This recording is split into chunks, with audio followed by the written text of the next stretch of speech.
The sound of tires screeching on asphalt was the last thing I expected to hear as I stood outside my home. In a flash, the world turned upside down, and I found myself lying on the ground, groceries scattered around me, my body screaming in pain. I had been hit by a car, and as I struggled to comprehend what had just happened, I realized the car was driven by none other than my mother-in-law, Linda. Later in the hospital, as I lay in bed nursing my injuries, the phone rang. It was Mark, my husband, sounding frantic. "Anna, you need to tell the police you just fell. They're saying someone saw Mom hit you with the car. Can you believe it?" His words hit me harder than the car. Not only had Linda run me over, but now Mark and his parents were trying to cover it up. As I listened to Mark's rambling excuses, my mind raced back to the days when our marriage seemed like a dream. We had met at the office, where he was assigned to mentor me. Mark was never the charming type, but over time, his steady presence and attention won me over. However, the fairy tale soon turned grim after our wedding. I quit my job and moved into his parents' house, a decision I soon regretted. Living with Linda and her husband George was a constant battle. Linda, with her sharp tongue and unyielding ways, made sure to remind me daily of my duties as a homemaker. "You should be grateful to Mark," she would say, her voice dripping with condescendence. "You're living a comfortable life because of him." George, though not as vocal as Linda, had his way of belittling me with his old-fashioned views on women. My relationship with Mark deteriorated as he increasingly sided with his parents. Any attempt to discuss our issues was met with indifference or blame. "They are old, you need to be more understanding," he would dismissively say. Our hopes of having children faded with each passing year, further straining our relationship.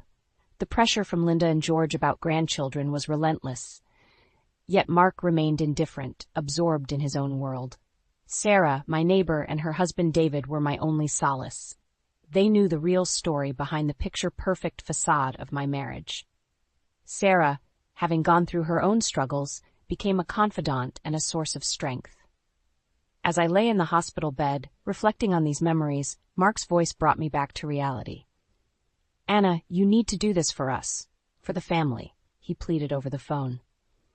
But something within me had snapped. No longer could I be the submissive wife, the victim of their twisted family dynamics. I hung up the phone, a sense of determination building within me. They had crossed a line, and it was time for them to face the consequences. I was going to fight back.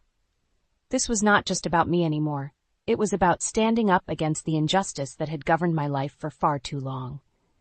In the sterile calm of the hospital room, my thoughts were a turbulent storm. I grappled with the pain, not just from my injuries, but from the betrayal of those I once called family. As the sun streamed through the window, casting long shadows across the floor, Sarah walked in, her face etched with concern. "Anna, how are you feeling?" Sarah asked, sitting beside my bed. Her voice was gentle, but her eyes betrayed her anger. "I've been better," I replied, trying to muster a smile. "What did the police say?" Sarah's expression hardened. "They initially bought the accidental fall story, but I told them what I saw, Linda driving out of the garage like a bat out of hell, right before I found you on the ground." I clenched my fists, anger boiling within me. "Mark wants me to lie, to protect them." She reached out, squeezing my hand. "You can't let them get away with this, Anna. It's not just about the accident. It's years of manipulation and control. This is your chance to break free." Her words resonated with me. For years I had endured Linda's demeaning comments and George's dismissive attitude, always with Mark's passive compliance. It was a cycle of control and humiliation, a never-ending test of my patience and resilience. As Sarah and I talked, a plan began to form in my mind, a plan not just for justice, but for retribution. It was time Linda and her family faced the consequences of their actions. The next day, a police officer came to take my statement. I recounted the events leading up to the accident, the pain, the betrayal, and Mark's desperate plea to cover it up. The officer listened intently, jotting down notes. "We have enough to bring them in for questioning," he said after I finished. "We'll need to investigate further, but your testimony is crucial." I nodded, a sense of empowerment washing over me. This was more than just a legal process. It was the first step in reclaiming my life. As the days passed, my resolve only grew stronger. Sarah visited regularly, updating me on the investigation's progress. She spoke of how the community was rallying around me, offering support and expressing their outrage at Linda's actions. I also learned that David had been reviewing footage from their home security camera, which faced our driveway. He was hopeful it might have captured something useful. This news sparked a glimmer of hope in me. If we could prove Linda intentionally hit me, it would be the undeniable evidence we needed. With each passing day, my physical strength returned, but it was the growing sense of justice that truly healed me. I was no longer the silent sufferer, enduring in the shadows. I was a woman wronged, ready to fight back and expose the vile nature of those who had oppressed me. The small room at the police station felt colder than usual as I waited for the detective. My hands trembled, not from fear, but from a cocktail of anger and anticipation. The door opened, and Detective Martinez walked in, his expression serious. "We've reviewed the footage from your neighbor's security camera," he began, placing a file on the table. "It clearly shows Linda's car hitting you. It's unmistakable." A wave of relief washed over me, but it was quickly replaced by a burning desire for justice. "What happens now?" I asked. "We're bringing them in for questioning today." "Your husband, too. They'll have to answer for this," Detective Martinez replied. As I left the police station, a plan was forming in my head. It wasn't enough for them to be merely exposed. They had to feel the weight of their actions. Later that day, Sarah called me with an update. "The police took Linda, George, and Mark for questioning. The whole neighborhood is talking about it. They can't believe what Linda did." The news spread like wildfire, igniting a mixture of shock and disdain from those who had once respected the family. But for me, it was a vindication of years of silent suffering. I lay in my hospital bed that night, imagining Linda's face as she was confronted with her actions. The once formidable woman, now cornered by her own deceit. It was a scene I had played out in my mind countless times, each replay a small victory. But it was not just Linda who needed to face the music. Mark's betrayal was a wound that cut deep. He had chosen his parents over me, over truth and decency. He had to understand the gravity of his choice. I was discharged from the hospital a few days later, my body still aching, but my spirit unbroken. Sarah and David were waiting for me, their faces a mix of concern and determination. "Anna, we're with you in this." "Whatever you need," David said, his voice firm. "Thank you," I replied, feeling a sense of solidarity I hadn't felt in years. That evening, as I sat in Sarah's living room, we watched the news. The story of my accident and the ensuing investigation had made the local headlines.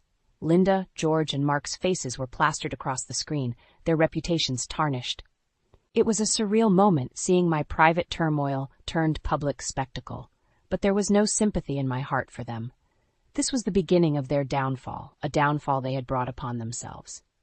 The atmosphere in the interrogation room was thick with tension. Linda, George, and Mark sat across from me, their faces a mixture of fear, anger, and disbelief. Detective Martinez sat beside me, his presence a reassuring reminder of the justice system at work. "You understand why you're here," Detective Martinez began, addressing the trio. "The evidence is clear. Linda, you hit Anna with your car and then fled the scene. George, you were a witness and chose to stay silent. And Mark, you tried to cover it all up." Linda's face was a mask of defiance, but her eyes betrayed a flicker of fear. "It was an accident," she said, her voice quivering slightly. "I never meant to hit her." George remained silent, his gaze fixed on the table, while Mark's face was flushed with embarrassment and guilt. "Mom, why didn't you just stop? Why did you run?" Mark's voice cracked, the reality of the situation finally dawning on him. I looked at them, my heart hardened by years of mistreatment. "You could have killed me, Linda, and all you cared about was saving yourselves." Linda's composure finally broke, tears streaming down her face. "I was scared. I panicked," she sobbed. George finally spoke, his voice low. "We were wrong. We never should have lied." Detective Martinez turned to Mark. "And you, Mark, you tried to manipulate the story, even asking your wife to lie for you. How do you justify that?" Mark's response was barely audible. "I don't know. I wanted to protect my parents." I felt a surge of disgust and pity for Mark. He had chosen his parents' side over truth and justice over his own wife. You didn't just betray me, Mark. You betrayed everything we ever had, I said, my voice steady despite the turmoil inside. The detective nodded, his expression solemn. You will all face charges for your actions. This is a serious matter. As we left the room, I felt a sense of closure. They had been exposed for who they truly were. Linda, a coward hiding behind her tears, George, a silent accomplice to his wife's crime, and Mark, a son so blinded by loyalty that he lost sight of what was right. The world outside seemed different as I stepped out of the police station. I had confronted my past, and now it was time to build my future. The air felt fresher, the sky more open. I was free from the chains of Linda and Mark's oppressive control. Sarah and David were waiting for me, their faces a mix of concern and pride. You were incredible in there, Sarah said, her voice warm. Thank you, I replied, feeling a deep sense of gratitude for their unwavering support. In the following weeks, the legal proceedings against Linda, George, and Mark began. The news of their arraignment spread through our community, eliciting mixed reactions. Some expressed shock, others disappointment, but for me, it was a validation of my struggles. During this time, I stayed with Sarah and David. They provided not just a roof over my head, but a nurturing environment that allowed me to heal. Their kindness was a stark contrast to the years of cold indifference I had experienced with Mark and his parents. One evening, as we sat in Sarah's living room, David broke the news. The prosecutor's office called. Linda and George are looking at significant charges, Mark too for his part in the cover-up. I nodded, feeling a bittersweet sense of satisfaction. They were finally facing the consequences of their actions. But what about you, Anna? Sarah asked, her eyes full of concern. What will you do now? I took a deep breath, feeling a sense of clarity I hadn't felt in years. I'm filing for divorce. I can't be with someone who chose his parents over me, even in a situation as grave as this. Sarah squeezed my hand, her support unspoken but deeply felt. The divorce proceedings were swift, largely due to Mark's guilt and the overwhelming evidence against him. I received a significant settlement, a small consolation for the years of emotional turmoil. With the settlement, I decided to start anew. I rented a small apartment, modest but mine alone. It was a fresh start, a place where I could rebuild my life on my own terms. Sarah and David were instrumental in this new chapter of my life. David, who owned a small business, offered me a job. You've got skills and experience, Anna. We'd be lucky to have you, he said, his offer genuine and heartfelt. I accepted, eager to reclaim my independence and step into a world I had been shut out from for so long. As I settled into my new job and life, I found a sense of peace and purpose that had eluded me for years. Working alongside Sarah and David, I rediscovered parts of myself that I had long forgotten. I was no longer the downtrodden wife of Mark, but Anna, a woman with her own identity and strength. Months had passed since the trial began, and the day of the verdict finally arrived. As I sat in the courtroom, I felt a sense of finality. Linda, George, and Mark sat on the other side, their faces etched with anxiety and regret. The judge's voice echoed in the solemn room. In light of the evidence presented, this court finds Linda and George guilty of hit-and-run and obstruction of justice. Mark is found guilty of aiding in the cover-up. The courtroom buzzed with whispers as the judge pronounced the sentences. Linda and George received prison sentences, while Mark was given community service and probation. Their faces crumbled as the reality of their situation sank in. After the verdict, I stood outside the courthouse, the sun warming my face. Sarah and David joined me, their presence a comforting reminder of the support that had carried me through. Justice has been served, Sarah said, her voice tinged with relief. Yes, but at what cost? I mused, reflecting on the years lost and the pain endured. The news of their sentencing spread quickly. Linda, once a respected figure in our community, was now a convicted felon. George, her silent accomplice, shared her fate. And Mark, my once beloved husband, was reduced to a man who had betrayed his wife to protect his deceitful parents. In the weeks that followed, I felt a shift in myself. The weight of the past began to lift, and in its place grew a sense of empowerment. My life, once defined by the shadows of Linda and Mark's control, was now mine to shape. Working at David's company brought new challenges and joys. I thrived in the environment, my confidence growing with each passing day. Sarah, ever the supportive friend, was by my side, encouraging me to embrace this new chapter. But the greatest change came when I least expected it. At a company event, I met Thomas, a colleague of David's. He was kind, respectful, and most importantly, he saw me for who I was, not for my past. Our friendship blossomed into romance, and within a year, we were married. It was a simple ceremony, a celebration of new beginnings and healed hearts. Thomas knew of my past, of the pain and betrayal, but it only strengthened our bond. As I stood by Thomas's side, looking into his loving eyes, I realized that this was what true partnership looked like. It was built on mutual respect, support, and understanding, everything my marriage to Mark lacked. A year had passed since the trial, and life had settled into a peaceful rhythm. Thomas and I had moved into a cozy house, a place we could truly call our own. The scars of my past with Linda, George, and Mark had begun to fade, replaced by the love and contentment that filled my days. One evening, as Thomas and I sat on the porch watching the sunset, he turned to me with a gentle smile. "You know, Anna, I admire your strength. What you went through, it's unimaginable, but here you are, stronger and happier."